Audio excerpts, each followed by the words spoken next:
What do you want? What do you want? It's not that simple. What do you want? What do you want? I have to go.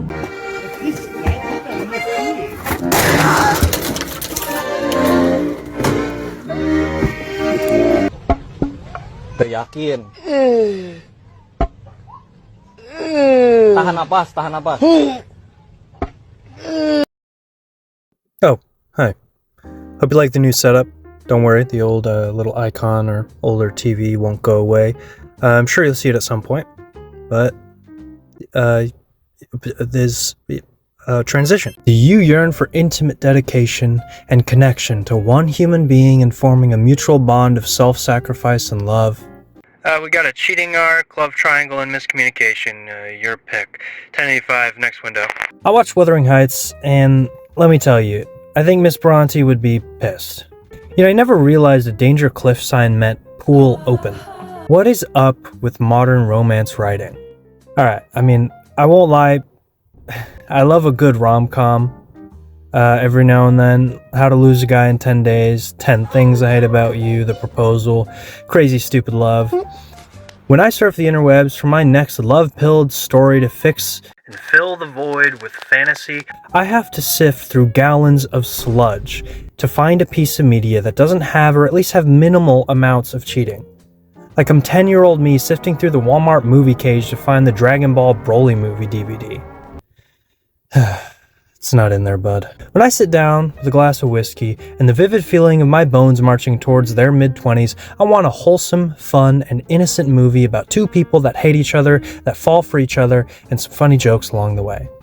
But no, we need Sally to kiss her coworker despite the love interest, and for him to forgive her, and them get closer because of it?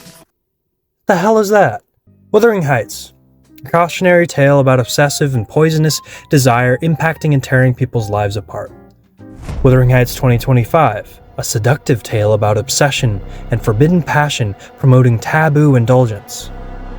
Interesting how the framing and aestheticization of the same plot points completely reverses and impresses the opposite message from the original story.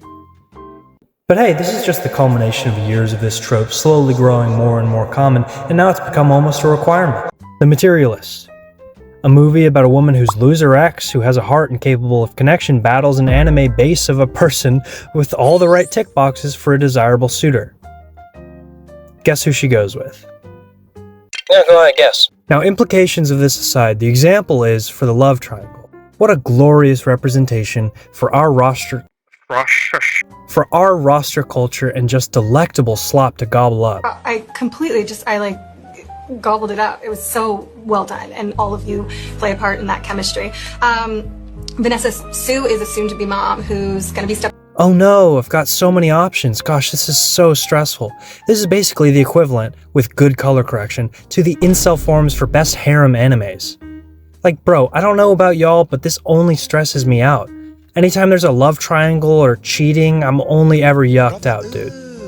If I'm talking to a girl, that's a strong if, like I'm interested in them, I cannot physically talk to someone else flirtatiously, even if there's no actual commitment or even a first date set with the first girl. Maybe I'm just prude. No, I'm right, y'all are wrong. The Hollywood writing accent around romance and love and whatever they dare call it unrightfully has such not only a depressing but extremely facetious tone. Priorities. Are they hot? Are they rich? Do they worship me? If they don't worship me, do they, strangely, treat me like a dog? And last, but definitely morally least, who else is out there that I can play with? Yuck, dude. Why do we tolerate this crap? Two folks have a tumultuous and extremely telling dramatic entanglement who, against our better judgment we project on and root for, encounter an either emotionally or physically unfaithful seeming speed bump, as the writers frame it, and somehow it draws them closer. As if jealousy is a tool to get your significant other to fight for your exclusivity even harder.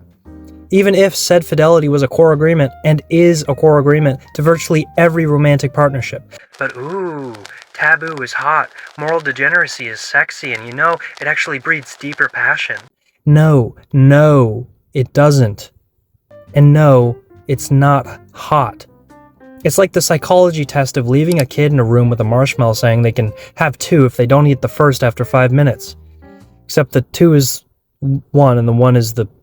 You know what I mean. It's the shiny new manlet, or womanlet, that tastes good in the moment and it is always chosen or at least toyed with, and they write a fanfic ending where it doesn't tear apart the existing relationship which they deface and spit on. But it's fantasy. Yeah, bro, you know what else is fantasy? Bleeding out after a battle in the windswept, snow-bedded forest of an unknown European country, clad in armor after defending my people and listening to the trees as God calls me home. Yeah, this fantasy definitely doesn't have a deeper meaning and insight as to my own desires and wants that I project onto an aesthetic rumination. And as well, this consumption and production of these immoral infidelity tropes in turn normalizes these thoughts and desires and slowly encourages this behavior in real life. And we see it.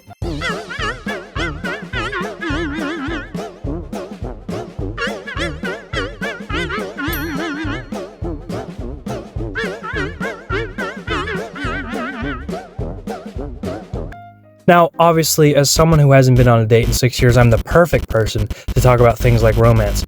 But forget about all that. I mean, songs, shows, movies, the trinity of mass sedation and pacification is infected and has been for decades with the downplaying and now the glorification of infidelity, encounter hopping, having a cake and cheating on it too.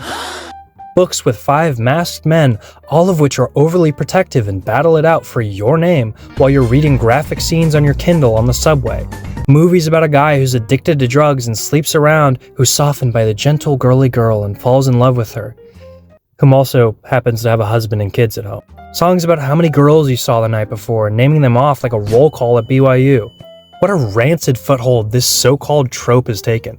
When I want, for my only God-given evening, without external commitments, to indulge in some wholesome, guilty pleasure rom-com viewing, with my MGTOW hoodie and jug of raw milk, I don't want to constantly be fed cheating kink fantasies, veiled in millennial lingo and nihilism senior thesis performance art.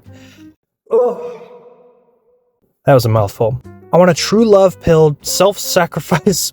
Let me start again. I want a true love-pilled, self-sacrifice mugging, communication maxing, and hardship overcoming wholesome flick.